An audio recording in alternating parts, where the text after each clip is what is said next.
욥기 32장부터는 엘리후라는 인물이 등장합니다. 32장부터 37장까지가 이 엘리후가 욥의 세 친구와 욥의 말을 듣고 이제 거기에 대해서 반박하는 말을 하는데요. 엘리후의 말은 욥과 세 친구들의 등장과 이제 하나님의 등장 사이에 위치해 있다는 점, 그리고 하나님이 이 세 친구들의 말이 옳지 못하다라고 평가하시지만 엘리후에 대해서는 전혀 언급이 없으시거든요. 그 부분, 그리고 엘리후의 말과 하나님의 말씀의 어떤 주제의 유사성 등을 이유로 인해서 이 엘리후라고 하는 인물은 하나님의 등장을 예비하는 역할이자 하나님의 말씀으로 연결되는 다리의 역할을 하는 것으로 이해하는 분들도 있습니다. 그런데 우리가 이 엘리후의 말을 다시 한번 자세히 보아야 할 것이 과연 그러하냐라는 거예요. 엘리후는 욥의 말도 틀렸고 세 친구들의 말도 다 틀렸다고 주장을 합니다. 그러나 막상 엘리후의 말을 들으면 당황스럽게 느껴지는 것이 뭐냐면 이 엘리후의 말이 세 친구의 말의 반복이라는 겁니다. 또한 욥의 말의 반복이라는 거예요. 그러니까 엘리후의 말이 세 친구들의 말과 전혀 다른 이야기냐? 그렇지 않고 세 친구들과 비슷한 말을 하고 있다는 것입니다. 그러니까 엘리후가 사용하는 어휘와 문장들의 표현을 보면 지금까지 대부분 욥과 이 세 친구들의 발언에서 언급된 내용들이라는 거예요. 우리는 앞선 세 친구보다 더 지혜로운 사람처럼 여겨지는 이 엘리후의 말을 통해서 다시 한번 옳다 하나 옳지 못하고 사람을 살리지 못하는 이 엘리후의 모습을 통해서 하나님께서 우리에게 주시는 말씀을 좀 나누기를 원합니다. 저는 이 엘리후의 욥을 향한 말을 통해서 사랑이 없으면 사람이 하나님의 말씀을 가지고 이렇게 사용하는구나 라는 것을 보게 됩니다. 먼저 본문에서 엘리후는 자신의 말에 욥이 침묵을 하자 대뜸 지혜자들을 배심원단으로 초청해서 정의를 가려내겠다고 이야기를 합니다. 그러니까 2절에 보면 지혜 있는 자들아 내 말을 들으며 지식 있는 자들아 내게 귀를 기울이라 라고 이렇게 이야기를 하죠. 수많은 지혜자들, 지식 있는 자들을 이렇게 불러서 그가 지금 욥과 그 세 친구들, 특별히 욥의 말이 욥이 틀렸다는 것을 지금 증명하겠다는 거예요. 그러면서 욥의 말을 요약적으로 인용하는데 먼저 그는 욥이 하지 않는 행동을 언급합니다. 그게 뭐냐면 8절이에요. 8절을 보면 악한 일을 하는 자들과 한패가 되어 악인과 함께 다니면서라고 이야기합니다. 지금 욥이 악한 일을 하는 자들과 한패가 되어서 이렇게 함께 그들과 어울리면서 하나님을 이렇게 비방한다고 이야기하고 있어요. 또 9절에 보면 욥이 진지하게 하지 않는 말로 욥을 공격하는 거예요. 9절에 이르기를 사람이 하나님을 기뻐하나 무익하다 하는구나. 이 말은 욥이 한 말이 분명히 맞습니다. 그러나 이것은 욥의 탄식이었고 또 어떤 의미로는 체념하면서 넋두리처럼 하는 말이에요. 너무너무 고통스러우니까 이런 고통을 주시는 하나님 앞에 내가 하나님을 기뻐하지만 그것이 나에게 아무런 유익이 안 되네, 이렇게 넋두리처럼 하는 말이었습니다. 그런데 이것을 마치 욥의 신앙처럼 확대 해석하여서 그 말꼬리를 잡고 있는 겁니다. 엘리후 역시 욥의 말을 전혀 경청하고 있지 않았다는 거죠. 거짓말을 하는 것은 지금 욥이 아니라 거짓 수준의 증거를 인용하면서 진실을 혹은 욥의 마음을 왜곡시키고 있는 엘리후 자신이라는 것입니다. 저는 먼저 이 모습에서 사람이 사랑이 없으면 시야가 좁아진다는 것을 보게 됩니다. 사랑이 없잖아요. 그러면 시야가 좁아져요. 무슨 말이냐? 지금 엘리후의 의도는 뭐냐면, 엘리후의 관심은 욥이 죄인이라는 것을 증명하고 그가 하나님 앞에서 회개하게 하는데 그 목적이 있습니다. 여러분, 우리는 분명히 죄인이고 하나님 앞에서 우리의 죄에 대해서 늘 회개하며 사셔야 합니다. 여러분, 여기엔 다 아멘이시죠? 그런데 여러분, 그것뿐이라는 거예요. 지금 엘리후는 욥이 지금 하나님 앞에서 죄인일지라도 하나님은 여전히 욥을 사랑하십니다. 여러분, 여기에 동의하시죠? 하나님은 여전히 욥을 사랑하세요. 그런데 그 마음이 엘리후에게는 없어요. 엘리후는 오직 그가 죄인인 것을 증명하면 하는 데에만 집중되어 있고 오로지 자기의 옳음을 입증하는 데에만 몰두해 있다는 것입니다. 그러니 그의 마음에는 하나님이 욥을 긍휼히 여김과 같은 욥을 긍휼히 여기는 마음이 그에게는 없다는 것입니다. 오로지 그의 관심은 욥의 말에서 무엇이 잘못되었는지, 욥의 행동에서 무엇이 틀렸는지를 찾고 있는 거예요. 그러다 보니 욥이 지금 무엇을 말하고 있는지에 대해서 경청하고 있지 않다는 것입니다. 그러니까 다시 말하면 욥이 어떤 의도를 가지고 어떤 마음에서 그 이야기를 하고 있는지 전체적인 욥의 말의 맥락에는 관심이 없고, 사람이 전체적인 말 중에서 우리가 말을 하다 보면 말이 헛나오기도 하고, 그죠? 말이 헛나오기도 하고 어떤 단어적인 표현이나 어휘적인 표현이 잘못되는 경우들이 있잖아요. 우리가 사람과 사람 사이에서 대화를 하다 보면 단어 선택이 잘못될 수도 있고 어휘 선택이 잘못될 수도 있고, 혹은 내 마음은 이것을 표현하려고 하지만 그 표현 자체가 서툴러서 전혀 내 의도대로 전달되지 못하는 잘못된 표현이 나올 수도 있거든요. 그 대표적인 표현이 오늘 이 엘리후가 인용했던 이 9절의 말씀입니다. 욥이 했던 말이에요. 사람이 하나님을 기뻐하나 무익하다.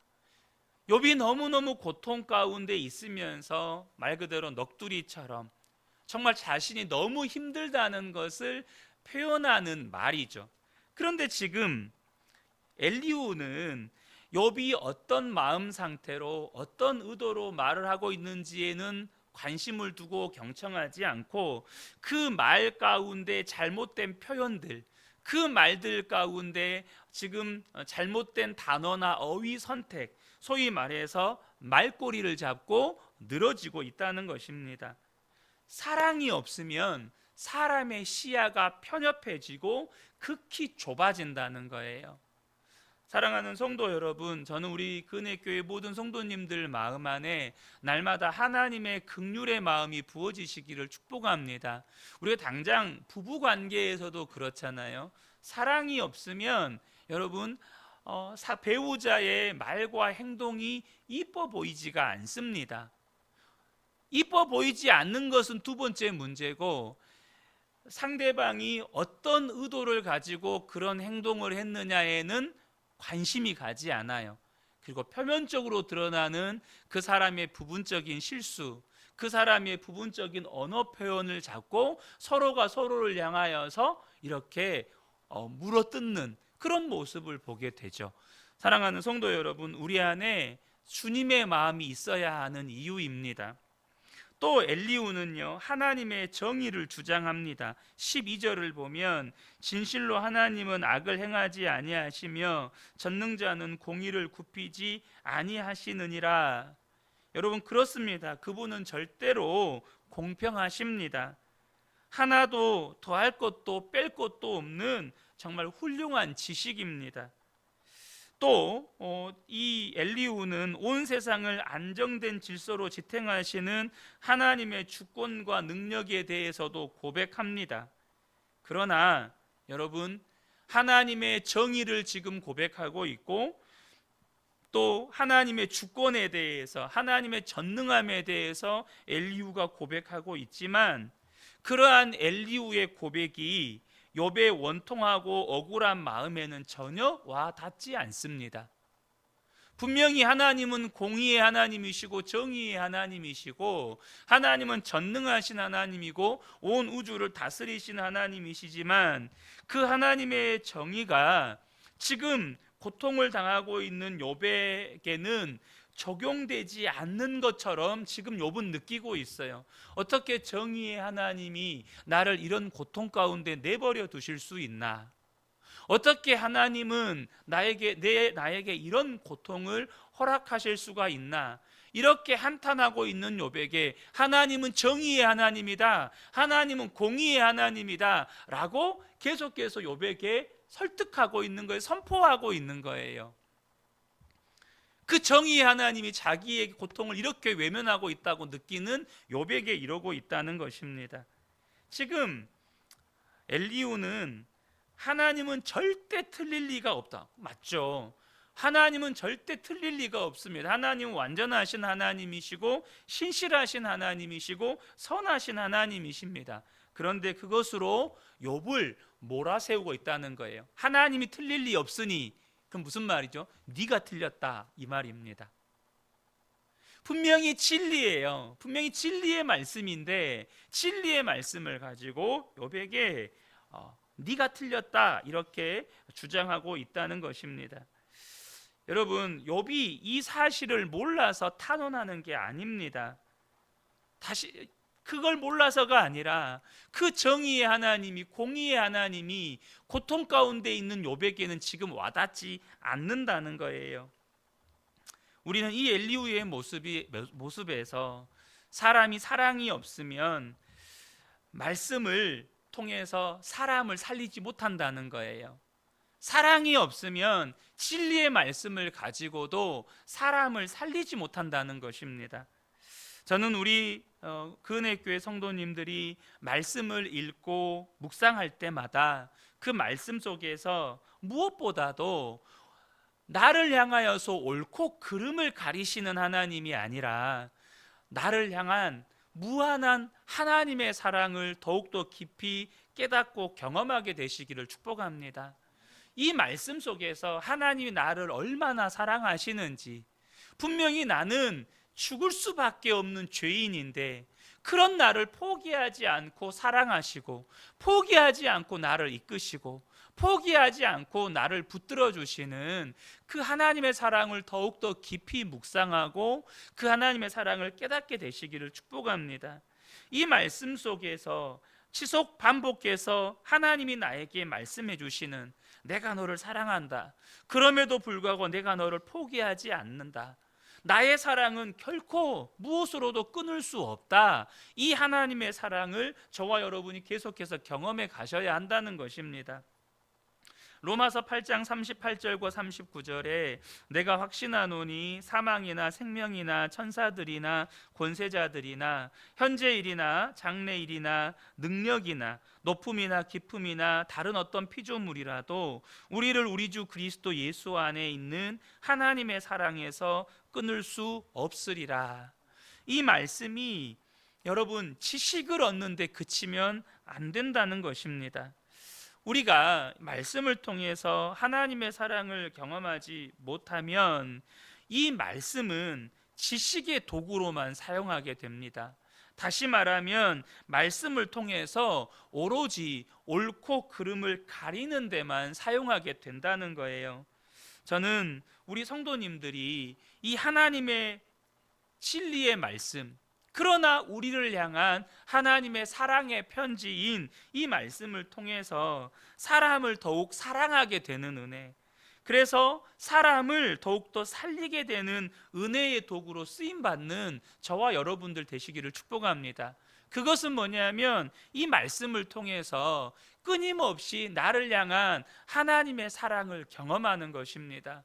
말씀을 통해서 하나님이 나를 얼마나 사랑하시는지, 하나님이 지금 나에게 무엇을 말씀하시는지, 이 말씀이 우리에게 전달해 주는 내용을 파악하기보다 그걸 파악하지 말라는 게 아닙니다. 나에게 뭘 말씀하시는지를 듣는 겁니다. 나에게 뭘 말씀하시는지를 듣는 거예요. 이걸 통해서 다른 사람에게 뭘 말씀하시는지 듣는 게 아니고 나에게 무엇을 말씀하시는지, 그리고 그 말씀 속에 담겨져 있는 하나님의 사랑을 끊임없이 구하면서 말씀을 대하는 것입니다.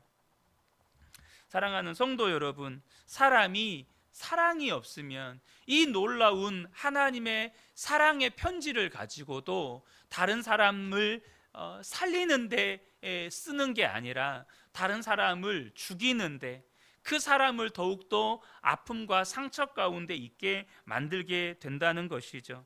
저는 오늘도 함께 예배드리는 우리 모든 성도님들이 오늘 이 엘리후의 말을 통해서 사랑이 없으면 사람이 이렇게 되는구나, 하나님 저에게 하나님의 사랑을 더욱 충만하게 부어주십시오, 내게 하나님의 사랑을 전달하여 주신 이 성경 말씀을 통해서 하나님의 사랑을 더욱 깊이 깨닫고 이 말씀을 사람을 살리는 도구로 사용하는 그런 하나님의 사람 되게 해주십시오. 그러한 기도 제목으로 주님 앞에 나아가는 저와 여러분 되시기를 예수님의 이름으로 축복합니다. 아멘.